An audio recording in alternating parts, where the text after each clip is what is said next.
to A Catastrophic Event. I'm Steve, and this is Timbo. In this third and final segment of my interview with Jamie and Kari Riley, we discuss the difference between a handheld and a base station radio. What is a repeater? And what is the range of the various radios? Also, what are the options for an antenna? And what is a good radio for beginners and advanced users?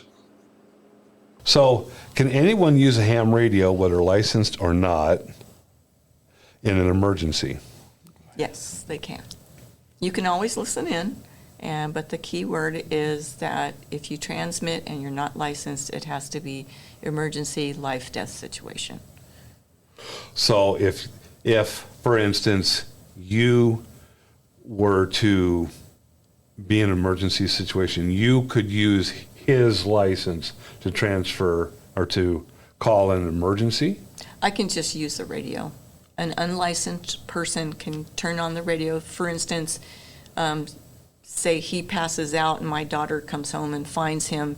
If she knew how to turn on the radio and call for help, she could call for help. If you're out in a car in the middle of nowhere, a person can get on the radio that's not licensed and call out for help. And usually ham radio operators will hear that and call the appropriate people needed to help you.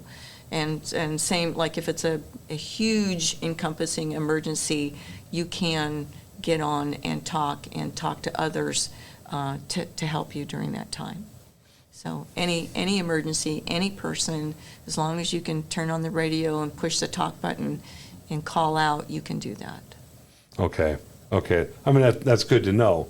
Yeah. I mean, that which makes it another reason why you'd want to have one of those radios around, because if an emergency happens, you can use it with or without a license. Yeah. Let's see what we got here. What is the difference between a handheld and a base station radio? A base station radio is something that you usually have in your house. It's much larger. It's actually easier to manipulate and control. It has more features. It's usually more powerful, right? A handheld looks like these right here. These are just literally little... Can you go over those and talk to us a little bit about those little guys? These are cheap Bofang radios from China, but they're full-blown ham radios. They have FRS, they have MERS, they have GMRS, they have 70-centimeter ham radio, and they have 2-meter ham radio. And they cost like $30, I think. They're even less expensive now. So that is amazing. The FRS, the FRS is a non-regulated frequency. Its output is something like 0.5 watt of power. What you could go to Walmart and buy a pair of them for $40 or $50. They're the ones that say they go 15 miles. Yeah, they don't. And they have they can only transmit 0.5 watt, and they can't have a detachable antenna. You can't have them. So if you see the ones you buy in the store, they don't have it. You could go to MERS, which is like a 2.5 watt output, which is another frequency, and it can not have a detachable antenna. Well, this radio has both FRS and MERS, and this is a URV-5, so it has 5 watts of output power. So you can transmit FRS or MERS on 5 watts of power on this radio. And you could take this antenna off, put it on a mag mount, and and you can transfer it on 5 watts on MERS through a mag mount antenna and go. And this also has GMRS. So if you have your GMRS license, it does all of those things. 70 centimeter, which is a ham radio frequency, which when we did church security, we used to do the bands closest to the FRS inside of buildings, because those frequencies transmitted through walls better than the ones closer to 2 meter.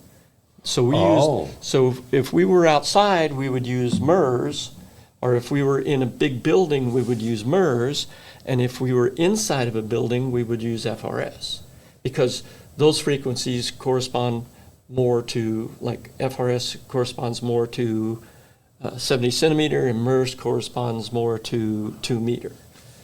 So if we were at a doing security at a convention downtown, and we were inside of a structure, all of the security team would be on FRS within the building. But then if we were in the church, it had a big wide open area with a big yard and a big parking lot, we were almost always on MERS. So these radios here basically are not only accessible to the general population, because they're affordable. What, $30 you said? Yeah. Even less now. And yet they work. They'll do what you need to do. Yes. And yet they're expandable. So you can use that for different purposes. Like you could hook that up, I'm assuming, to an antenna in your car. Yep. Yes. Yep. Or to your house. Yep. Things like that. So you have a lot of options. Like, what is that? This is a portable antenna that you would tie up onto a high point, and then this would come down, and you screw this into this radio, and you have a portable antenna that just really it really increases the ability to reach out with these extends your line of sight. Yeah. Yes. So you can hook like a fishing line or really thin paracord and with a rock and throw it up into a tree and pull this up to a high point in the tree. And so your antenna is, like you said, a high point. So if you're out in the woods or whatever, you can use this. This is really good for what they call a go bag. Right. Yeah, so you roll that up and put that in your backpack and have your radio, and generally they come with, your batteries are removable, and so this clips on your belt. Battery is removable. You would have an extra battery in your go bag, so that antenna right there is really good for this little antenna we almost always used on the security teams, because we would hook up an earpiece to this, and we would have a little button that you would push and speak into a microphone right here by your face. You had an earpiece and nobody could hear us communicating. And the reason this little antenna, we use a little one, is because you could put it under your coat or put it under your shirt, and it was well concealed, and it was just easy to deal with. Oh, I see. And it didn't matter that it was short, No, because it was within a room or within a short distance. Exactly. It's I a see. security team. Yeah. So then these antennas, you see they're a little bigger. They'll reach out a little further. You get better propagation with these. And then this is an adapter to go to a magnetic mount antenna for the roof of your car. It screws right into it. Just remove that antenna, it goes in. And then you just put it on the roof of your car, and it just this is the one that she talked to Australia on. Wow. So it just greatly enhances the propagation of your transmission. Well, you can even use these where you have the adapter, and there's an antenna called a J-pole, and we have the J-pole on our house, and if you wanted to, you could actually hook this up to your radio, to the J-pole, and the J-pole on top of your house, allows you to have further distance on Yes. your frequency. So we have a lot of Baofangs, just because they're cheap, they're easy to use. If they get damaged, they're easy to replace. It's just a super fabulous entry-level piece of equipment. Now, we have other handhelds. We have other makes. We have, in her car, we have a 2-meter Yaesu, and at home, as our base station is a Yaesu Japanese radios, which are fabulous radios. But there's just nothing better than this for an entry-level radio. You could take this and you can transmit and communicate on MERS without a license. Wow. You could do that all day. You didn't even have to get a license. And if you want to make that next step to go to GMRS, you can use the same radio. Or if you want to go to ham, You can use the same radio. same $30 radio, $20 radio, So whatever. this would be the lowest level of licensing for a ham radio, a technician license, to operate these frequencies. Lowest level. But you were mentioning you have a different type of radio at home, A your Yaesu. home base. So tell us about that. Okay, well, what we use as a base is actually a portable radio that's powered by batteries, right? We don't have a real base station radio, I'd like to get one, but I just haven't invested in it. Well, not to interrupt, but didn't we choose that for the ability to have an HF rig that in case power went Yes. out, it has battery operated, we could also take that with us? Yes. Throw it Oh, in I the truck? see. That could be in your go bag. Which would So- be the truck at the time. So we use batteries to power it, car batteries. So Even now, you Even don't hook it up now. to the. No, we don't. Okay. car batteries. And you can use solar to charge it. You can plug it in to charge them. Use a battery charger, and but the complication of that is the functionality is more difficult, because what you have because it's in a smaller space, you have multifunction controls. So you have buttons that'll do 7 things, right? Wow. One button. So you push that button, it says AM. You push it, it says FM. You push it, it says UHF. You push it, it says VHF. It says upper single sideband, lower single sideband, high frequency. So you have to run through this menu on a single button to get to where you want to be, right? Oh. Now, on a base station, you're going to have controls for each of those things. You're going to have to flip a switch. You're going to have meters that's going to show you. The functionality is easier, but well, that Yaesu is as expensive as some base stations. Typically, a base station is going to be a lot more expensive than a portable. Yeah. Like what? Just for curiosity, how much do they run? Used ones, 1,000 up to 20,000.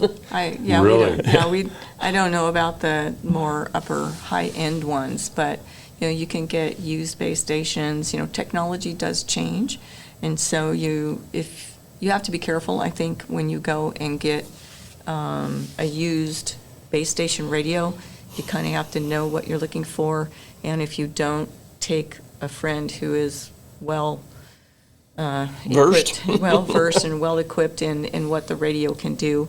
Because we have a friend who bought one just recently, and he thought he was getting something, and he didn't. It was missing a portion of what he wanted. Well, And- he had no line of sight Yeah. transmission. It was all HF. Yeah, and so Wow. and so there was and so he didn't realize it. I think when he bought it, That he didn't have 70 centimeter or 2 meter. yeah, and so so that's the thing. When you're new, there's a lot to consider.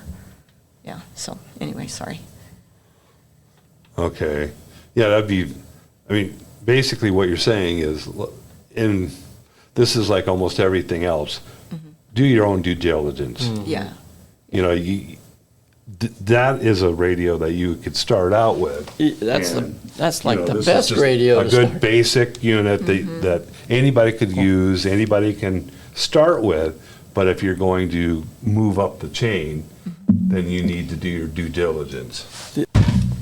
So some of the other radios besides the China-produced radios, Japan has some radios that are well-liked by the ham community. Yeah, very Oh, okay. high Japanese. quality. Yeah. High quality. So, you can get a very high-quality handheld unit, but you're moving into the hundreds of dollars, and then on up. So you could get a $500 Yaesu handheld. yeah, so just, your budget, what you want to do, if you're of the mind that you don't want to buy anything from China, then just know that you are going to be paying more, better quality, and I think a little bit more robust in its design feature, and that also, too, people complain that these break easily for someone who use it regularly all the time outdoors. We were more of a in a building, in a security situation, we did use it all the time, but it wasn't really rigorous. Okay, so you weren't using this necessarily in a survival situation or camping or whatever. But the thing is, most people will never use it in that type of an environment anyway. Yeah. We've used them for camping quite a bit. We've taken them camping Okay. and whatnot. Quite a bit. Yeah, but it's for folks who are like maybe major hikers fall down on them, drop them, whatever. We just haven't had bad experiences with them breaking on us where other people have. I did burn one up. Well, that was our fault. We fried it. We hooked it up to too much power. we were like, ooh, rats. Oops. Yeah. Don't try to push 50 watts through a 5-watt radio. Really? It turned into spare parts. Was it cool special effects though? No, just turned into a brick. That was it. Wow. Just turned into a brick. Yeah. Yeah, so there'll be a picture of a base station up here for everybody to see, and basically folks have a base station in either a room in their house. Some people call them ham shacks, where they actually have a dedicated little shack or building in their yard, because it can get quite consuming, and so the equipment that you're buying and putting in your ham shack, it can fill the room up. And so depending on your space, right, if you have a big enough extra room, or if you want the ham shack for yourself. And your dedication. And your dedication to it, right? I mean, if that's your only hobby, then go for it. And then there's a mobile radio that you can see, and for us, we have the 2-meter mobile radio in our vehicle, and then the Yaesu that is the HF rig.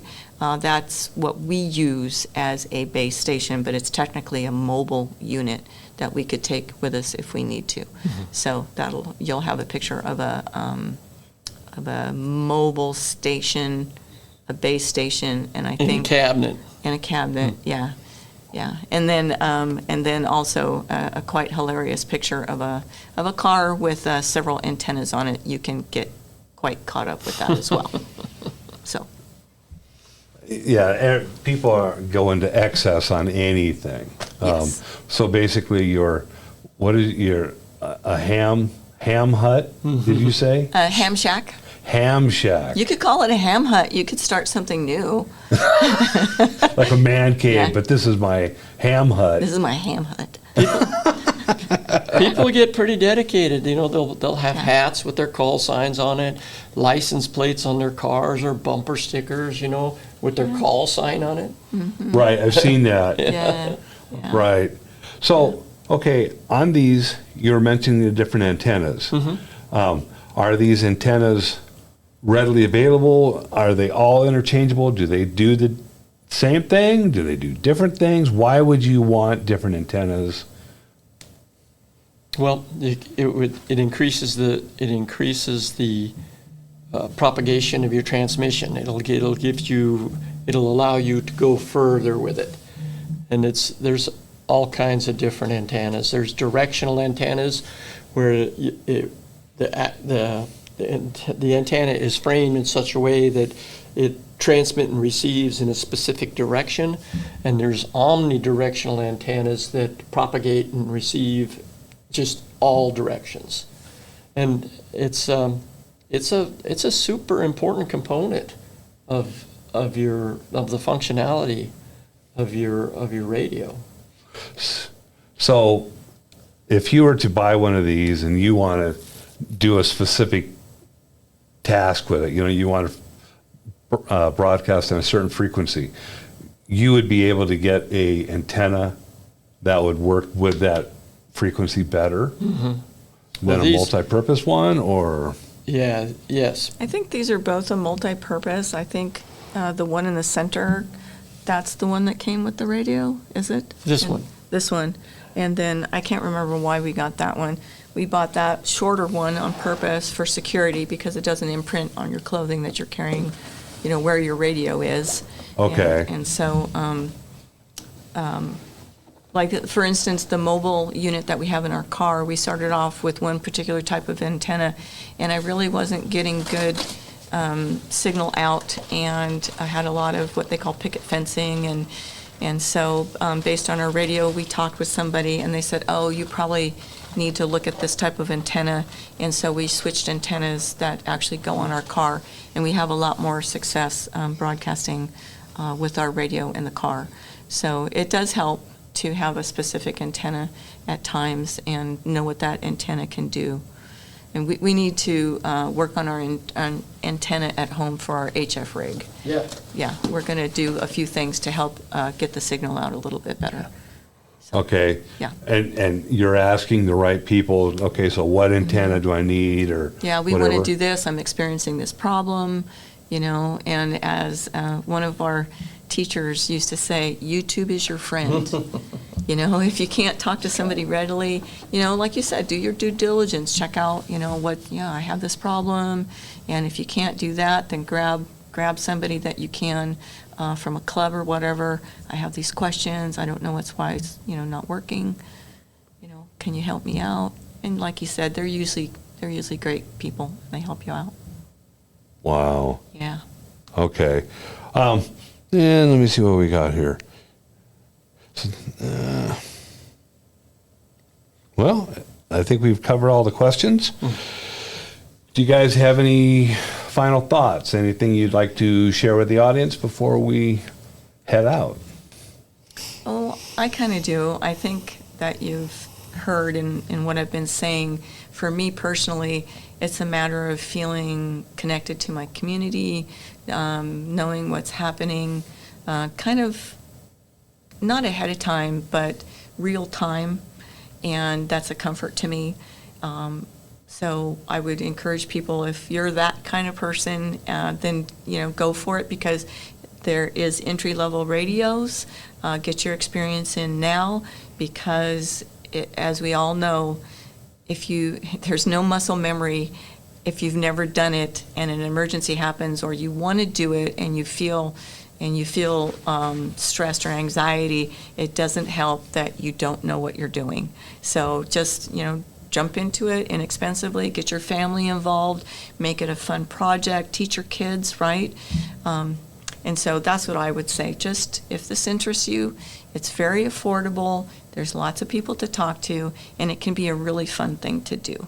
Well, there's a gentleman that I talked to on these different, when I was when I got my GMRS license, he has like 5 kids or whatever, and he actually lives out in Cheney, which is a city about 20 miles out of Spokane, I think it is. And so they actually communicated, he communicated all the way to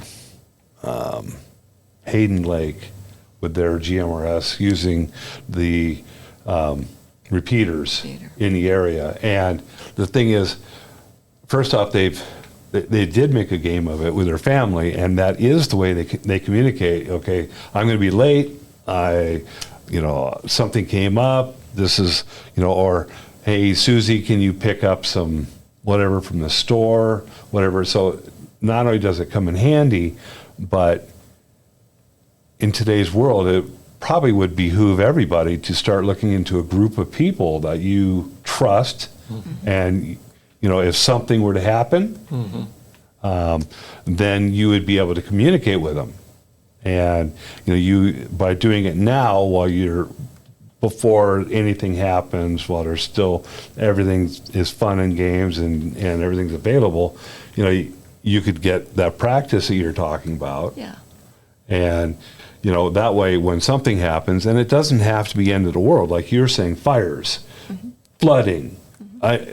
There's so many, earthquakes. There's so many things that can happen. Like here in the Northwest, we're blessed with Mount Rainier. We're blessed with the Cascadia subduction zone. And then, to the east, we have Yellowstone, which is the biggest caldera in the world. So, we're really raring to go. But anything can happen, but by preparing, basically the way I look at it is, by not having a plan, you're planning to fail. And having these is just thinking ahead. And I think every family should have some way of communicating with other people. And again, maybe, get a group of people together that you can have fun with, but you can also trust and get help from if the situation arose. One thing that started happening a few years back was 100-year storm happened where we happened to live at the time. And then not too long after that, another 100-year storm, these unusual Really? storms. So you're pretty old. You Yeah. look good for your age. I've lived through 4 100-year storms. So right there you go. Have some communication that you might be able to utilize, and because things aren't getting better, I would say. Right. More and more things are happening, just the weather alone. And so that convinced me that I needed to have some communication going. When we first started dabbling in this, we bought a couple of Bofangs. We bought a J-frame, or made a J-pole? J-pole, right? J-pole antenna. I mounted it up on the top of my house, ran a line down into the garage, and we attached it to one of these little bitty handhelds. And we were talking to people like Spirit Lake and on 2 meter. Wow. You could buy one of these, buy a mag mount antenna for your car, buy this little adapter. You can get all of that for under $100. And once you put that thing and you hook it to a mag mount antenna on your car, you're going to be surprised at the performance you're going to get out of that thing. That's amazing. For less than $100. Yeah. And you basically have your own little mobile unit. Yeah. Yeah. I would, if I was doing it, I'd buy 2 to begin with. That way, you could have somebody, there's 2, you can communicate and you practice back and forth. You can put a mag mount and go somewhere and talk to mom at home and see how you're doing. I would buy 2, so I would spend that little extra money. But if you didn't want to, you could, if you have a friend that already has one, Right. less than $100. But I'm a big proponent of doing that mag mount with it. Yeah, you talk about groups or friends, to connect with and practice with, have fun. A group that we knew, there were 5 of us, and we decided on our lunch break that everybody would go out on their lunch break and key up the radio. And I had just my handheld, and I can't remember what frequency we were on, but we knew at a certain time on our lunches, different points in the area, a couple in Idaho. Myself, I was near I was in Liberty Lake, Washington, and that's where my location was. And we could hear 3 out of 5. I switched over to my mag mount. I could hear more people. They could hear me. And so that was just on our lunch break because we were preparing. But a lot of time, you're at work more often than not for the average person. Right. And so when emergencies happen, so many people are at work. And so, hey, you're at work on your lunch break, key it up and see who you can talk to. What part of your tribe can you talk to from your work location, from everybody's work location? So there's all kinds of fun stuff to do to practice learning this. That's good practical advice. And on that note, and thank you from a catastrophic event. And we hope that you enjoyed the broadcast, the show, and we hope that you learned from it, because I certainly did. And thank you. We will talk to you later. We hope you enjoyed the conclusion of our interview.